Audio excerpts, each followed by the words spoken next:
my earnest expectation and hope that in nothing I shall be ashamed, but with all boldness, as always, so now also Christ will be magnified in my body, whether by life or by death.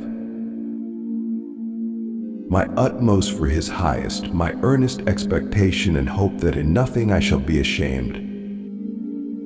We will all feel very much ashamed if we do not yield to Jesus the areas of our lives he has asked us to yield to him. It's as if Paul were saying, my determined purpose is to be my utmost for his highest, my best for his glory. To reach that level of determination is a matter of the will, not of debate or of reasoning. It is absolute and irrevocable surrender of the will at that point. An undue amount of thought and consideration for ourselves is what keeps us from making that decision, although we cover it up with a pretense that it is others we are considering. When we think seriously about what it will cost others if we obey the call of Jesus, we tell God he doesn't know what our obedience will mean. Keep to the point. He does know.